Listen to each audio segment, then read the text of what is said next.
Eu preciso de um milagre. Transforma minha vida, meu estado. Faz tempo que eu não vejo. Quero apresentar Margarita Pós Gonçalves Golias, né, a nossa palestrante. Eu gostaria de uma salva de palmas para ela.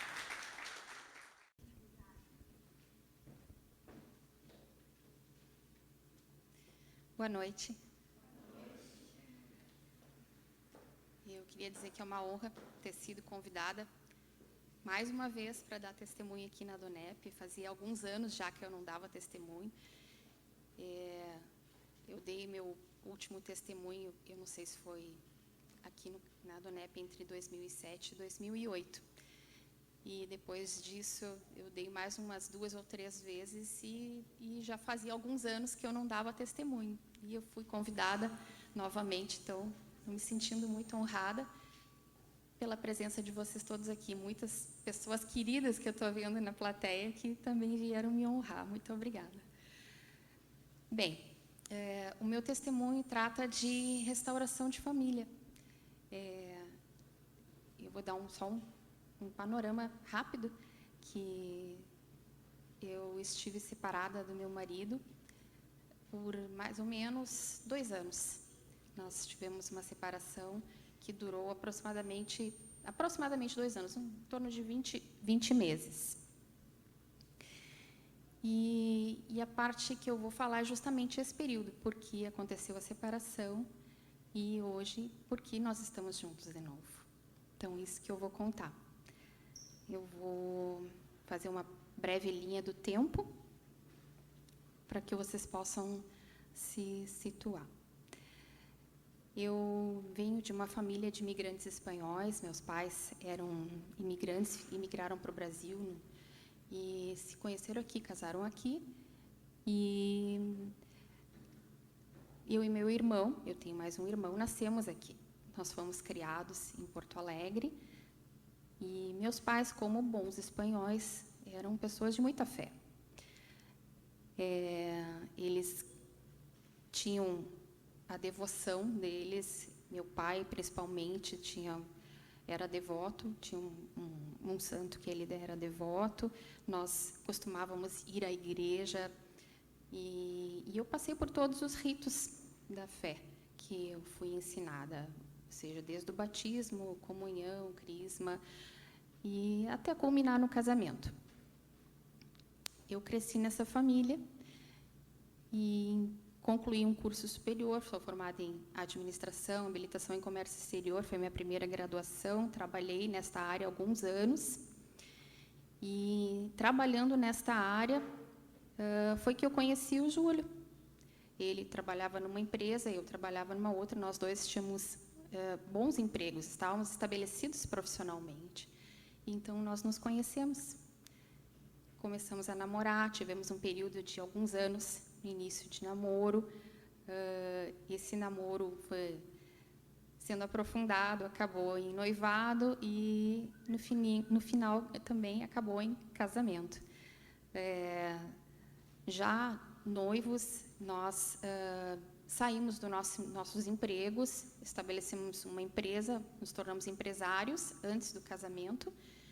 E, então, como empresários, já casamos no civil e casamos no religioso, que era uma coisa muito importante para mim, porque, apesar de eu não frequentar a igreja como meus pais gostariam que eu frequentasse, eu tinha a minha fé, porque eu cresci com princípios que eles me passaram. E isso foi muito importante para mim, para a minha formação. Eu acreditava em Deus, sempre acreditei em Deus. Então, o casamento no religioso era muito importante para mim. Casamos, continuamos com a nossa vida de empresários, a nossa empresa prosperou, cresceu um pouquinho.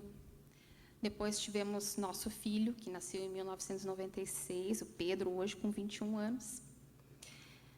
Mas a maioria das pessoas sabem que o casamento é um desafio, porque é a união de duas culturas completamente diferentes, são pessoas completamente diferentes que, apesar de terem um amor um pela outra, têm conceitos diferentes, têm manias diferentes. E para nós não foi diferente, também foi um desafio. Apesar de muito amor envolvido, nós tínhamos também as nossas diferenças. Cada um de nós tinha certas características que, com o passar dos anos, foram se acentuando. Então, após o nascimento do Pedro, nosso filho, o que aconteceu? Essas características começaram a se sobressair mais. Porque a nossa empresa ia bem, mas o Pedro, já pequenininho, com uns 3 anos, a empresa começou a apresentar alguns problemas financeiros.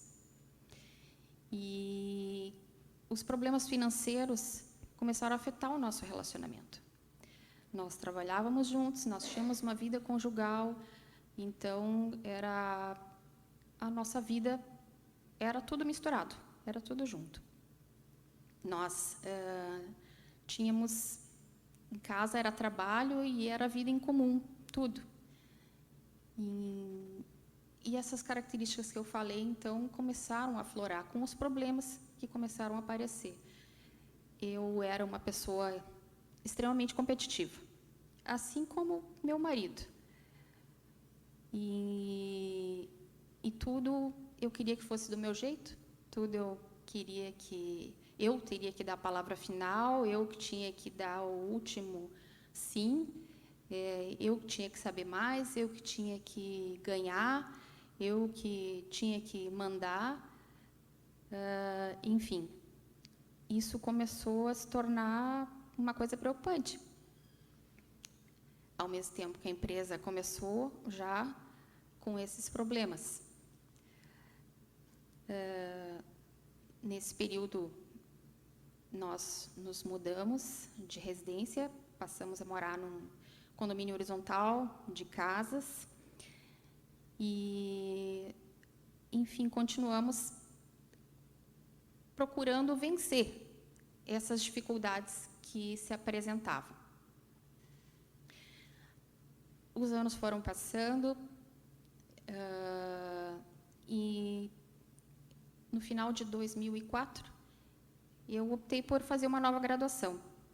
Fui fazer a faculdade de Direito. Passei no vestibular, comecei a faculdade de Direito. Isso já era no ano de 2005 que eu comecei. Neste ano, particularmente, foi um ano bem difícil. Esse ano de 2005 foi um ano que eu e o Júlio estávamos realmente muito distantes um do outro. Muito distantes. E a natureza feminina é completamente diferente da masculina, mas as duas, como diz a palavra de Deus, são diferentes para se completarem. Mas uma das características da natureza feminina é querer falar. A mulher gosta de falar.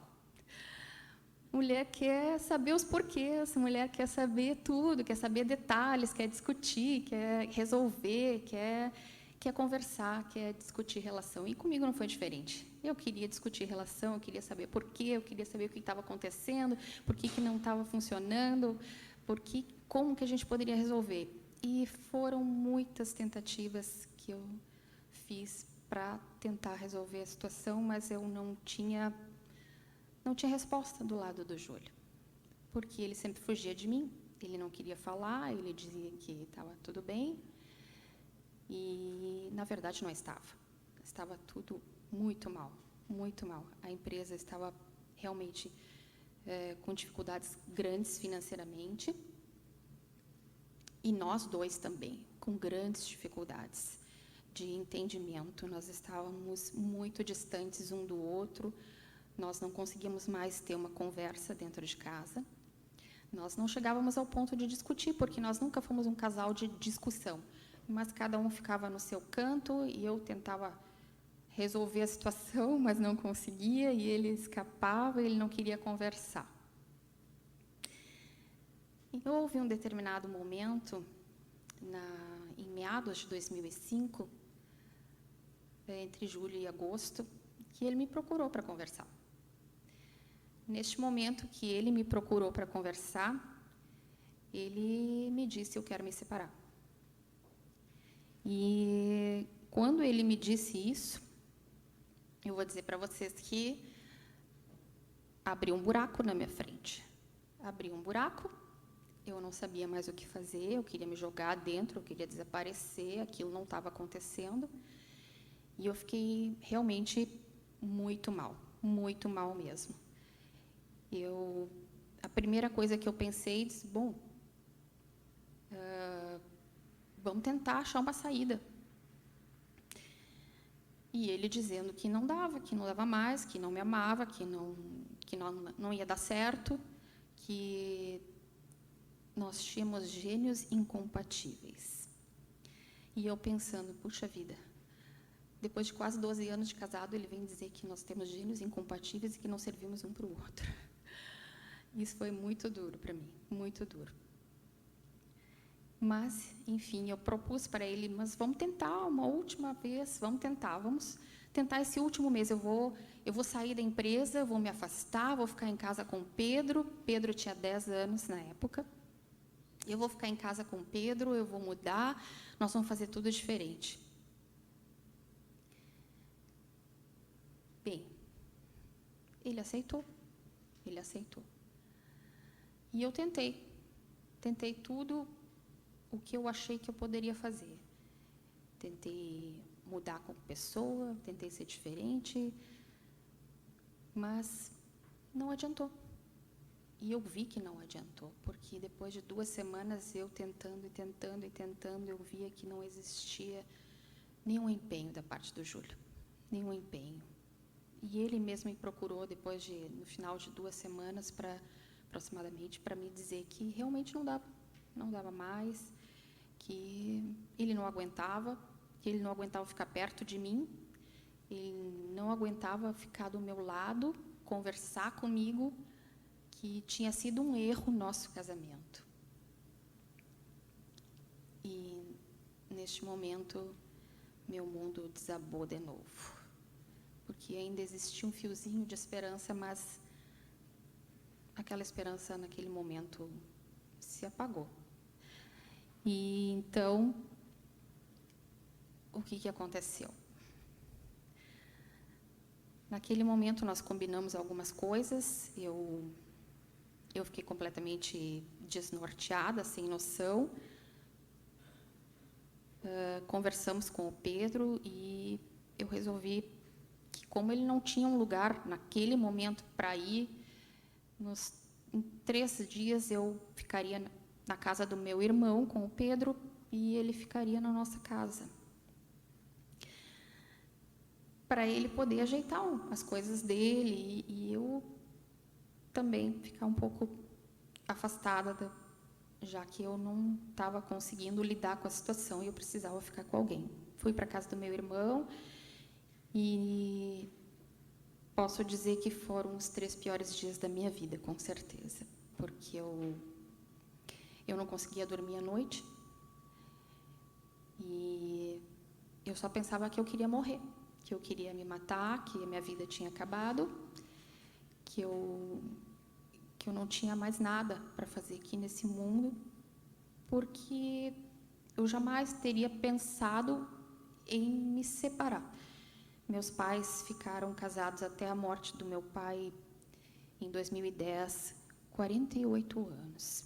Eles tinham as suas diferenças, tinham as suas discussões, mas jamais passou pela cabeça deles separação. E eu não queria uma separação. Para mim foi muito difícil. Mas, enfim, é o que eu estava enfrentando naquele momento. E ali, na casa do meu irmão, eu não conseguia dormir, eu sabia que eu precisava descansar, eu tinha aula já, estava no 2º semestre da faculdade, então o que aconteceu? Eu me atirei de cabeça nos livros, foi a primeira saída que eu encontrei. Posso dizer para vocês que no 2º semestre da minha faculdade foi tudo quase 9, 10. Foi o melhor semestre da minha faculdade. Mas se eu pudesse ter escolhido, eu preferia ter tirado notas baixas. e ter ficado com a minha família naquele momento. Isso, eu estava tão mal que eu fui procurar apoio psicológico. E no apoio psicológico, a minha psicóloga disse: tu vai precisar de um psiquiatra, porque eu não dormia e eu tinha ideias suicidas. Fui procurar o psiquiatra e o psiquiatra me receitou medicamento. Eu comecei a tomar ansiolítico, antidepressivo e comecei a dormir à noite, pelo menos dormia à noite. Naquela ocasião, como eu chorava muito, eu chorava de convulsionar, de tão desesperada que eu estava. Vou fazer um parênteses aqui. Eu tenho uma amiga muito querida que mora em Sapiranga, se chama Ângela, uma outra Ângela na minha vida, que o nome da minha mãe é Ângela também. Essa amiga, que é em comum com uma amiga também muito querida da minha cunhada, irmã do Júlio, ela havia se separado 4 anos antes. E ela frequentava uma congregação evangélica. Então, eu comecei a telefonar para ela, desesperada, porque ela era muito próxima de mim. Eu comecei a telefonar para ela desesperada e eu contava da minha miséria, do meu sofrimento, do que eu estava enfrentando. E ela me dizia que eu tivesse fé, que eu tinha que ter fé, que eu tinha que aguentar aquilo. Mas aquilo não estava adiantando. Eu ia na psicóloga, tomava meus medicamentos e na terceira vez que eu telefonei para ela, ela me disse: eu gostaria que tu fosse num lugar. Eu disse para ela, eu me lembro até hoje, eu disse para ela: eu vou em qualquer lugar. Eu vou em qualquer lugar que tu me disser. E ela me disse: eu quero que tu vá num lugar encontrar uma mulher que vai falar contigo. E eu disse: pode me dizer o endereço, eu vou em qualquer lugar. Ela disse: não, a Bel vai contigo. A Bel é minha cunhada, irmã do Júlio. E eu: tá bom, combinamos. E eu fui. Este lugar era uma igreja evangélica. Eu nunca na minha vida poderia imaginar que era uma igreja evangélica. Nunca tinha entrado numa igreja evangélica, não sabia nem como é que era. Entrei e estava acontecendo um culto de mulheres. Foi uma segunda-feira à tarde, e havia esse culto de mulheres. Havia várias mulheres que começaram a orar, que começaram a ter palavras de Deus. E eu, naquele momento, comecei a chorar. Eu chorava tanto do início ao fim do culto que eu acho que as pessoas notaram, as outras mulheres estavam ali, notaram e vieram e oraram comigo também. No final, eu fui direcionada para conversar com uma mulher que estava ali. A Isabel me mostrou, disse: olha, aquela é a mulher que tu tem que conversar. Então, fui lá, me apresentaram, eu sentei num banco com ela e eu contei a minha história para ela. Contei o que eu estava passando, o que estava atravessando, que realmente assim eu não estava conseguindo passar por aquela situação. Ela me ouviu, me deu um olhar muito doce, me escutou e disse: tu crê em Deus? Eu disse: sim, eu creio em Deus. E ela me perguntou: tu sabe quem é Jesus? Eu disse: sei quem é Jesus. Disse: sim. E então ela me disse: tu gostaria de fazer uma oração? Eu disse: sim, eu quero fazer uma oração. E naquele momento eu fiz uma oração. Naquele momento eu entreguei o meu coração a Jesus Cristo. E saí de lá meio sem entender, mas a sensação de paz que eu tive quando eu saí de lá foi uma coisa que eu não tinha muitos e muitos dias. Muitos dias. Eu tive paz naquele momento. Ali naquele lugar eu conheci também uma amiga muito querida que me falou que havia um grupo de estudos bíblicos daquela igreja, uma vez por semana, e me convidou.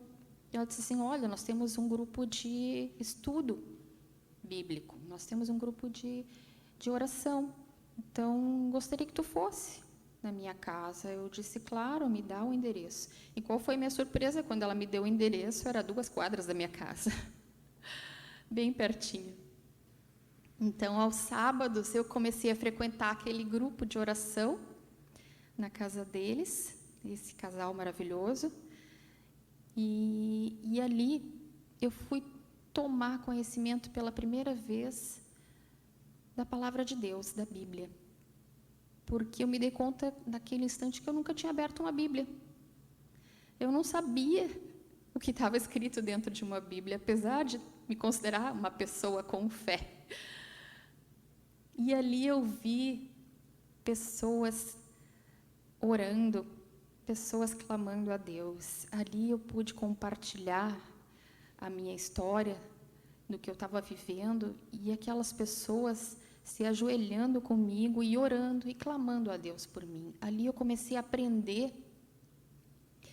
o que Deus queria para a minha vida, o que Deus queria para a minha família. Foram meus primeiros passos ali, e eu saía tão renovada daquelas reuniões, tão renovada, parecia que uma carga estava sendo tirada dos meus ombros ali.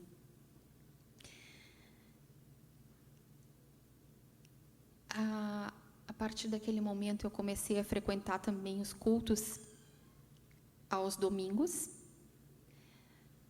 nessa congregação evangélica, e aquilo foi me dando uma força que eu desconhecia, uma força para enfrentar aquela situação que eu não tinha conhecimento. E aquilo me fortalecia cada vez mais. Era Deus me preparando para as coisas que viriam logo após. Porque logo em seguida, poucos dias depois, eu tomei conhecimento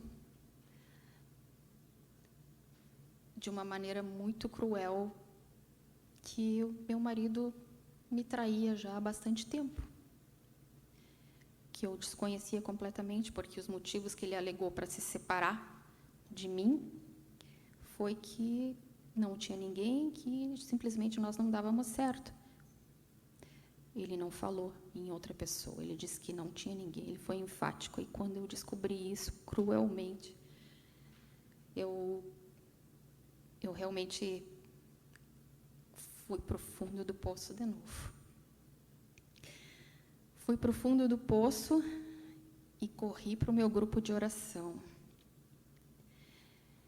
E ali parecia que estava voltando tudo de novo, aquela tristeza grande, mas além da tristeza, naquele momento, estava se acrescentando um outro sentimento que foi crescendo, que era a raiva. Muita raiva, muita raiva. Porque naquele momento, até então, eu achava que eu tinha falhado. Eu era culpada, eu tinha feito alguma coisa errada para aquela separação acontecer. E depois daquilo, eu vi que eu não era culpada. Então, aquela raiva começou a aflorar. E crescia.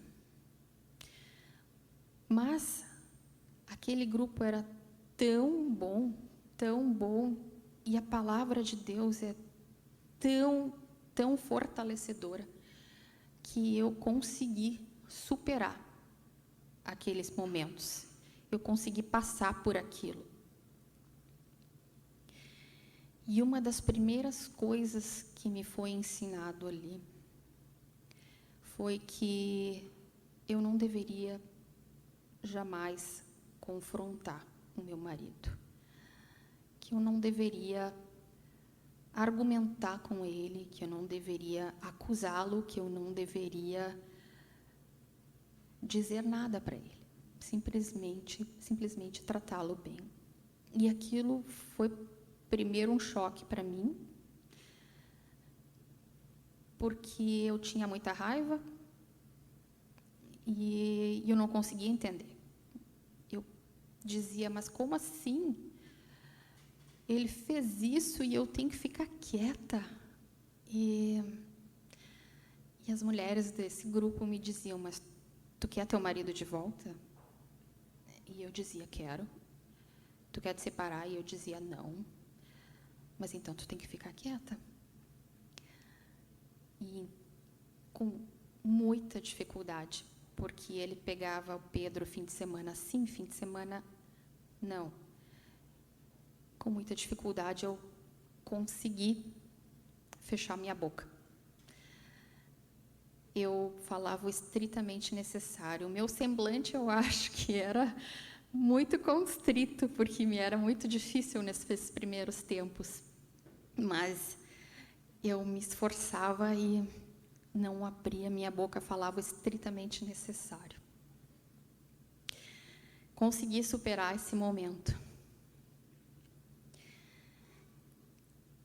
Passou mais um tempo. Vou abrir outro parênteses. Como eu disse no início, nós moramos num condomínio de casas. São casas geminadas. Nós moramos na casa 19.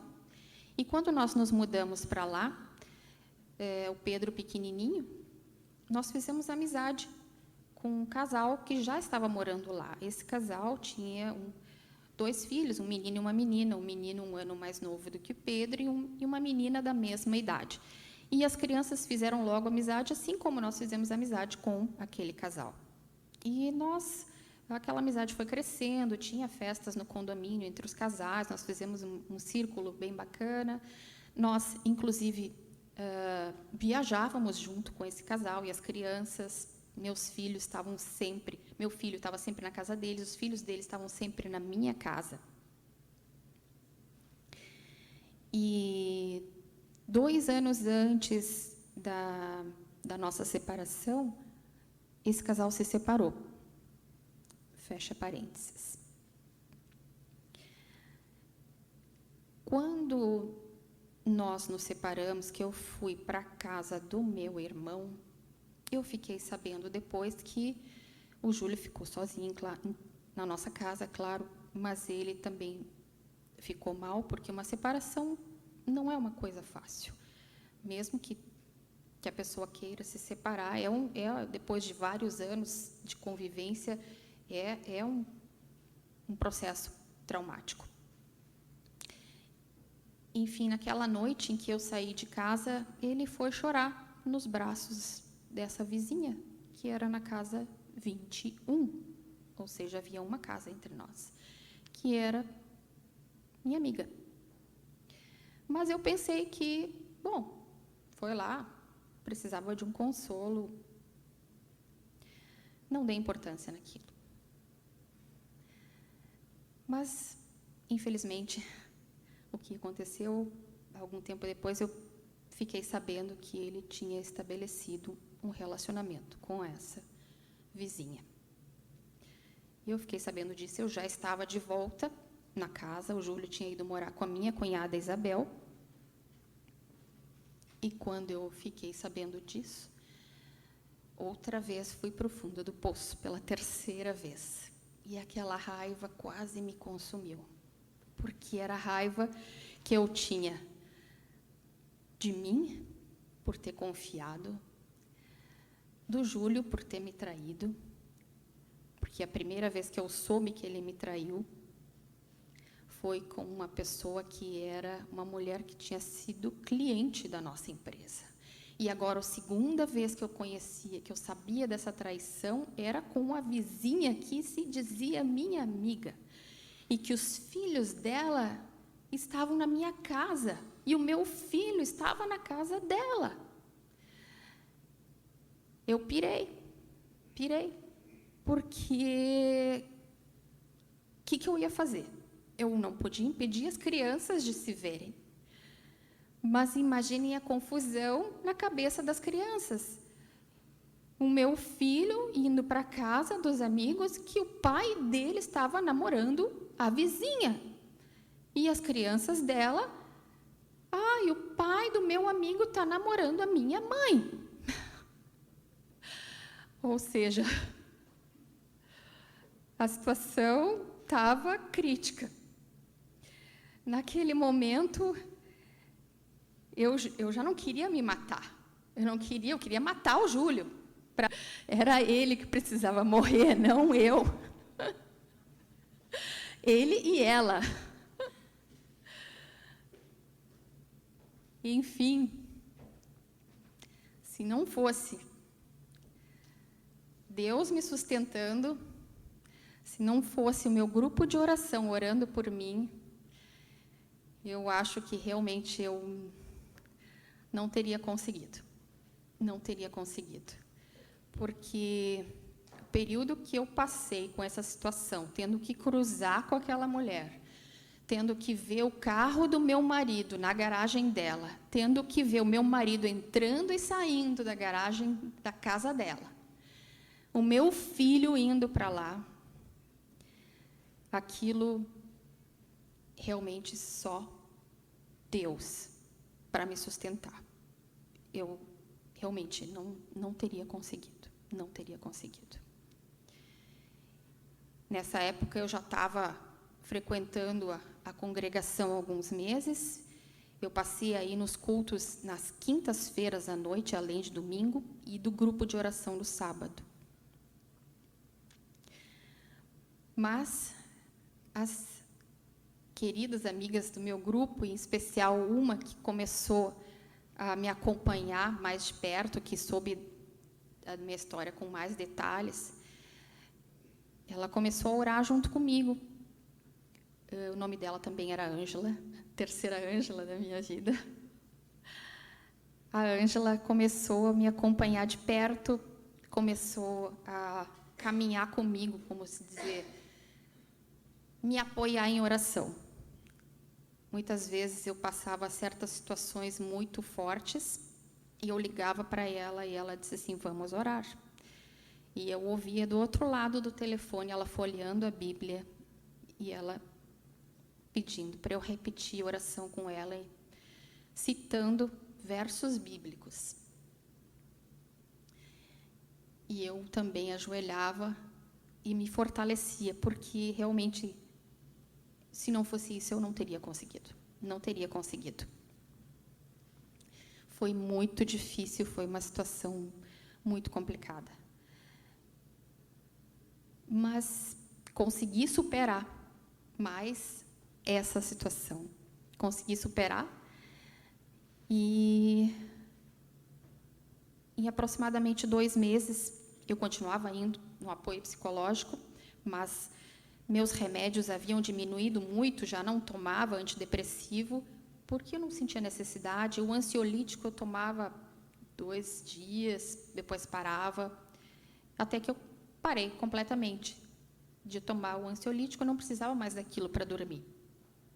Porque há um verso que na palavra de Deus diz, Salmo 4, em paz me deito e logo pego no sono, porque, Senhor, só Tu me fazes repousar tranquilo. E eu dormia com esse versículo. Eu deitava minha cabeça no travesseiro e dormia a noite toda. E com mais uns 2 meses, eu fui procurar minha psicóloga e disse para ela, olha, eu estou aqui pela última vez, porque eu acho que eu não preciso mais vir aqui. Eu não sinto mais necessidade de vir aqui. Ela olhou para mim e disse assim, que bom que tu está me dizendo isso, porque hoje eu ia te dar alta, mas tu mesmo está te dando alta. E ali foi um momento bem gratificante, porque eu vi o mover de Deus, o poder de Deus na minha vida. Porque se não fosse Ele, eu realmente não teria nem largado medicamento nenhum, não teria largado psicólogo, não teria enfrentado essa situação. Quem estava me sustentando naquele momento era Deus. E naquele ano de 2006, houve muitas situações complicadas, muitas. E cada vez eu ligava para a Ângela e pedia socorro para ela. Pedia socorro para ela, pedia socorro para Deus em oração. E Deus foi fiel comigo. Foi fiel porque eu fui me fortalecendo, fui tomando conhecimento da vontade dele. E eu posso dizer que, nesse período, eu jamais confrontei o Júlio, jamais chamei a atenção dele, jamais argumentei, jamais abri a minha boca para acusar. Mas aquilo estava aqui na minha garganta. Aquilo estava quase explodindo. E isso já mais para o final de 2006, eu tinha passado por uma situação que realmente tinha me deixado com muita raiva. Eu sei que eu cheguei em casa da rua, eu estava sozinha, o Pedro estava na escola. Eu entrei em casa e olhei para a minha sala e disse: eu não aguento isso. Puxei uma cadeira e botei no meio da sala. Puxei uma outra cadeira, botei de frente para essa cadeira. E sentei na cadeira. Sentei na cadeira, olhei para a cadeira vazia na minha frente e disse: tu é o Júlio.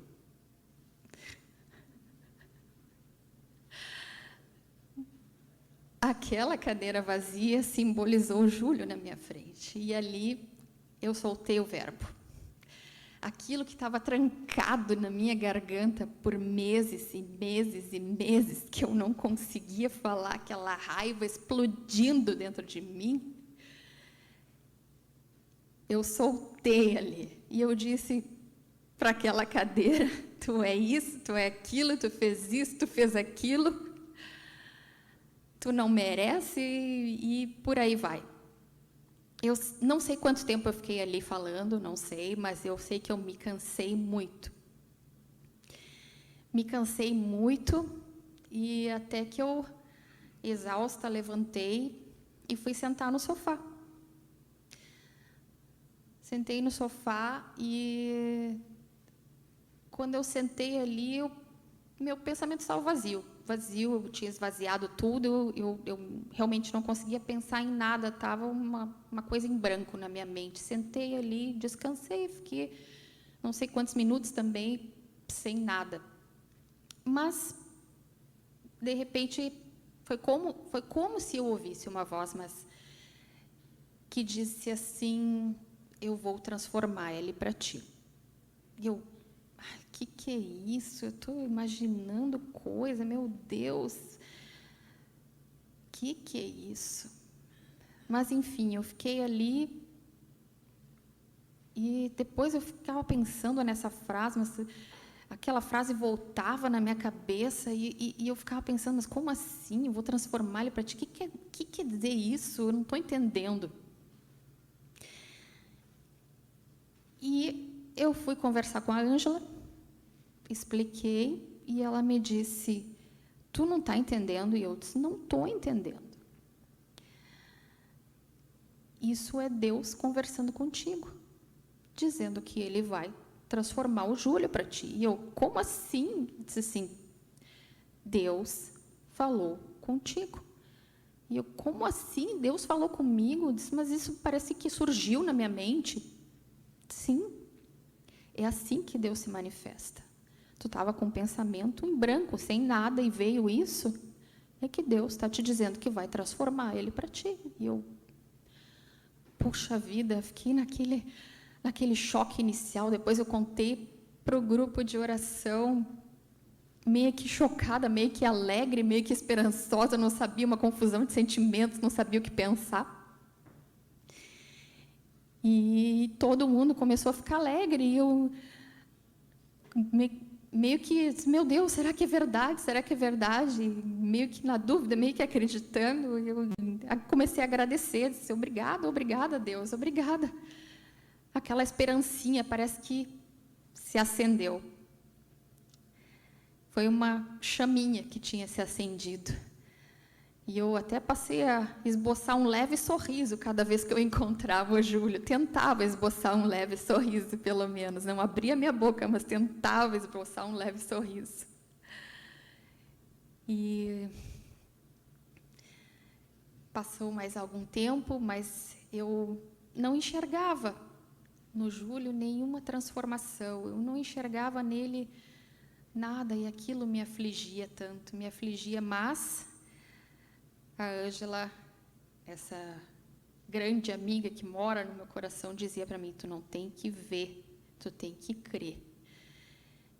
E ela dizia para mim: tu é um soldado de tropa de elite. E eu: como é que é? Tu é um soldado de tropa de elite. Tu acha que Deus dá um deserto, uma prova dessa para qualquer um? Não! Tu é tropa de elite. E eu: sou? Eu disse: tu é tropa de elite, tu é um soldado. E o que o soldado faz? O soldado vai para a guerra. Então, tu vai para a guerra, tu vai botar teu joelho no chão e tu vai orar pelo teu casamento, como tu tem feito até agora, e tu vai orar mais ainda, porque Deus vai transformar.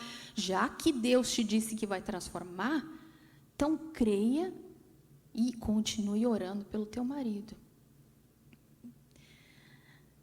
E era isso que eu continuei fazendo. Eu orava e cria sem ver nada, sem ver nada. Por um lado me entristecia, mas aquela esperança estava ali, aquela chaminha estava ali. Vou fazer um outro parênteses. A minha cunhada, Isabel, já era convertida há 1 ano, quando nós nos separamos. E quando o Júlio foi morar com ela, a primeira coisa que ela tentou fazer foi trazer o Júlio para perto, falando de Deus, falando dos princípios do casamento. Mas o Júlio não queria saber. O Júlio dizia: eu não quero saber daquela mulher, eu não quero saber de Deus, eu não acredito em Deus, eu não sei quem é Jesus, não quero saber, não quero ver nunca mais aquela mulher na minha frente. Mas a minha cunhada insistiu um pouco mais e disse: olha, eu tenho um grupo de estudo bíblico, que era uma outra congregação, diferente daquela em que eu estava. E ele, no início, disse: não vou, não quero saber. Enfim, muitas foram as recusas dele e ela desistiu de convidar. Lá pelas tantas, ela nem se lembrava mais, não convidava mais.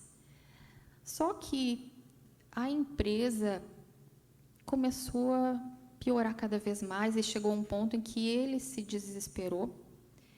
E ele ligou para minha cunhada uma vez e perguntou quando era o tal do grupo de estudo. E naquela noite ele foi.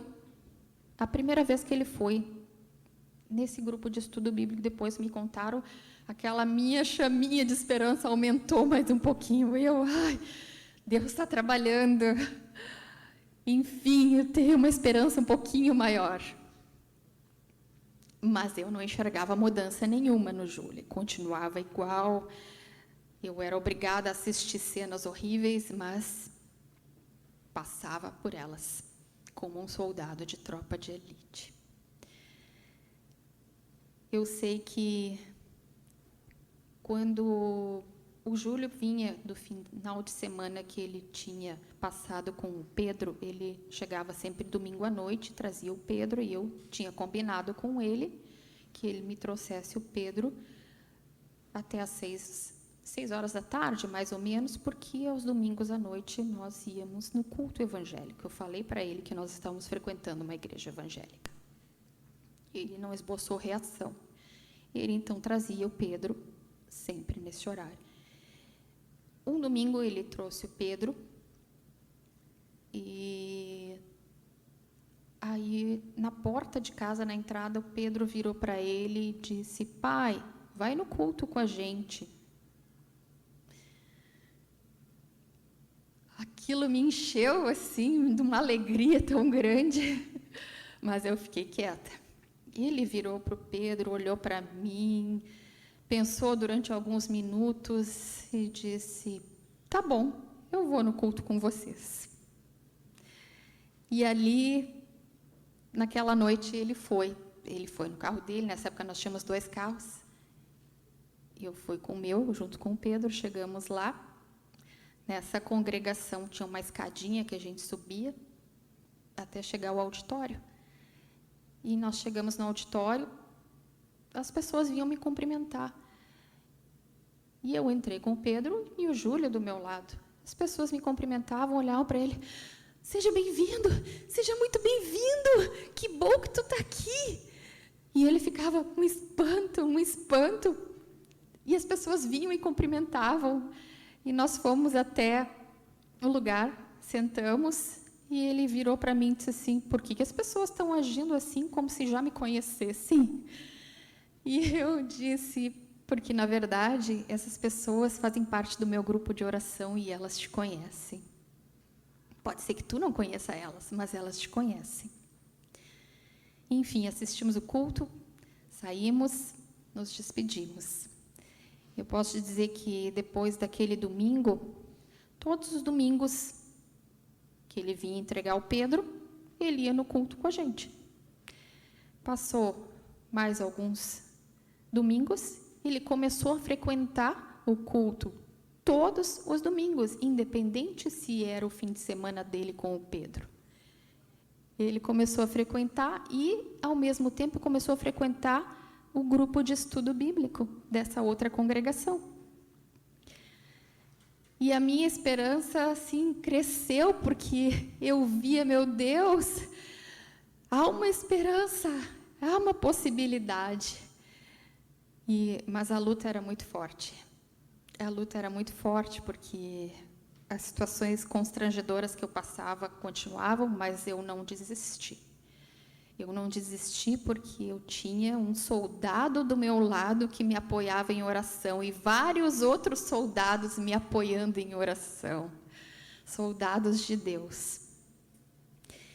Eu sei que, posso dizer que em 2007, meados de 2007, na saída de um culto, ele foi até o carro com a gente, porque ele sempre nos acompanhava, era à noite, era 10 da noite, ele sempre nos acompanhava até o carro.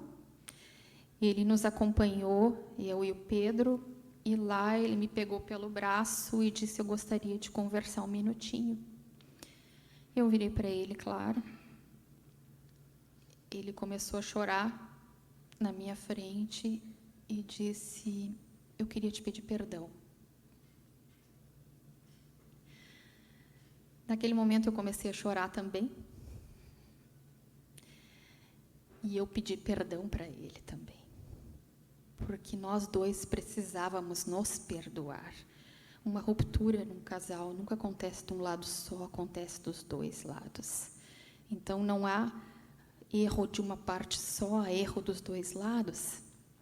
Ali nós nos perdoamos, abraçamos nosso filho. Ali ele disse que queria voltar, que queria ter a nossa família de volta. Ali eu sei que eu realmente ouvi o poder de Deus. Eu presenciei o poder de Deus na nossa vida. Nós realmente ali combinamos algumas coisas, ele precisava ainda de algum tempo para resolver a situação com aquela outra mulher.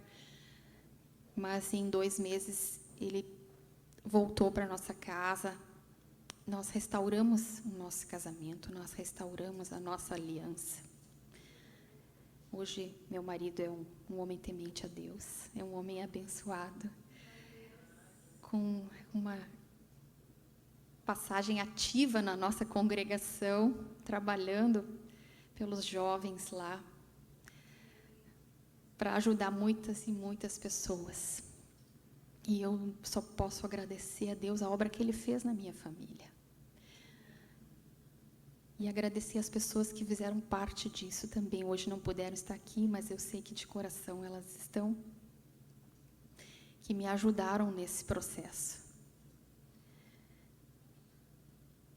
Eu gostaria de agradecer muito, muito, muito a Deus, como tenho agradecido todos os dias da minha vida por ter hoje uma família. porque eu soube escutar a voz de Deus, porque eu soube entender o que Ele queria de mim. Mas isso tudo não teria sido possível se eu não estivesse disposta a pagar um preço. E o que foi esse preço que eu paguei? Eu pisei no meu orgulho, eu pisei no meu egoísmo e em tantos outros sentimentos ruins. Mas pela minha família, eu pisaria tudo de novo, porque esses sentimentos não são nada comparado à felicidade que Deus tem para nós, se a gente está disposta a passar por isso, se está disposto a obedecer o que Ele diz na palavra dEle. Eu gostaria de encerrar esse testemunho, dando oportunidade àquelas pessoas que se sentiram tocadas, aquelas pessoas que talvez estejam feridas ou enfrentem alguma dificuldade nos seus relacionamentos conjugais, para fazer uma oração, a mesma que eu fiz quando eu conhecia Jesus Cristo vivo. Então, eu pediria que vocês se colocassem em pé.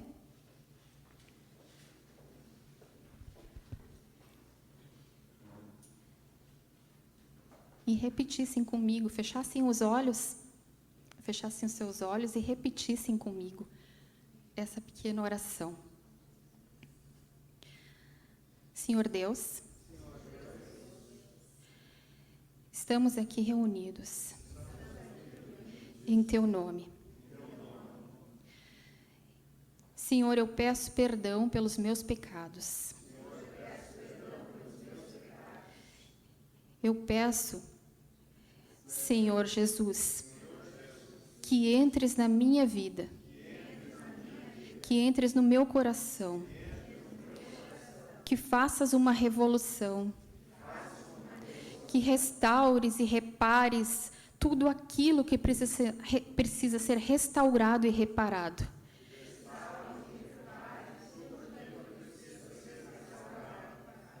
Que escrevas o meu nome no livro da vida. Eu te peço em nome de Jesus. Amém.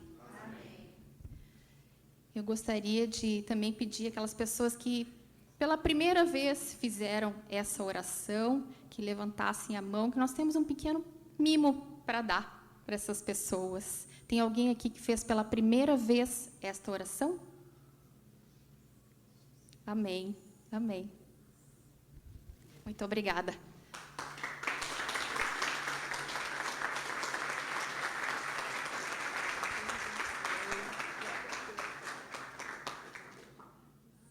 Nesse momento, apresentar o nosso presidente, Humberto Soares. Obrigado, Marta. Nós queremos agradecer o apoio feminino, que não só nesse evento, né, tá dirigindo, está testemunhando. A Margarita faz parte aqui da diretoria do apoio feminino, mas todos os eventos, quem participa sabe a relevante, né, participação, o empenho, o envolvimento dessas mulheres que ficam na recepção, ficam encaminhando as pessoas. A Donep não funcionaria sem o apoio feminino. Então, vocês, né, como vocês falaram, o privilégio, a última plenária do ano, né, em homenagem a vocês, e um testemunho maravilhoso. A gente acompanhou de perto essa restauração. O Júlio ia lá para casa, naquele estudo bíblico lá em casa, e a gente acompanhou. Ele chegou ateu ali, se confessava ateu, mas começou a ver coerência na palavra de Deus, né, na Bíblia, nos princípios cristãos, os princípios da família, e aquilo Deus foi tocando o coração dele e encerrando, né, na restauração do casamento deles. Então, para nós é muita alegria ter a presença de todos aqui, e eu queria anunciar o nosso último jantar do ano.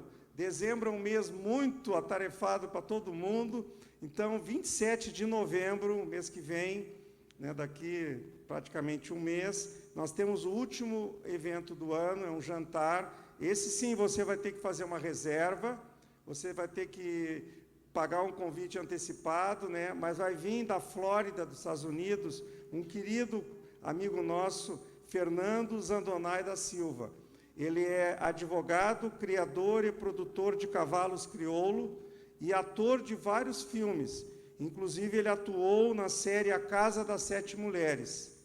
Então, ele está agora morando com a família nos Estados Unidos, mas na época desse jantar vai estar aqui entre nós. Ele já deu testemunho em todo o Rio Grande do Sul, ele já é capa nas nossas revistas a nível nacional. É um homem de comunicação, um homem que tem uma história, assim como o do Júlio e da Margarida, de uma revolução, uma restauração tremenda no casamento também. E com tanta graça, né, que a gente quer receber vocês. E nós temos aqui os ingressos, você pode levar hoje sem compromisso, convidar principalmente pessoas que ainda não vieram, né? Não conhecem o poder de Deus, não conhecem essa graça de Deus, essa graça restauradora de Deus. Então você vai pedir para Deus, me mostre uma pessoa de paz, me mostre uma pessoa que vai abrir o seu coração, que vai, né, atender um pedido. Deus sabe a pessoa que você deve convidar. Então eu queria agradecer a Margarita, essa exposição do Júlio. Hoje eu sei esse casal é um casal abençoado, abençoador, né? A gente tem muito, realmente um orgulho mesmo de conhecer vocês, de caminhar com vocês, de ser amigo de vocês. E a gente quer agradecer a cada um. O ano todo está terminando, mas a Adonep só funciona com essa interação. Você vem aqui, você gosta, na outra você traz um amigo. Então, eu queria agradecer a presença de todos. Boa noite a todos. Mestre, eu preciso de um milagre. Transforma minha vida.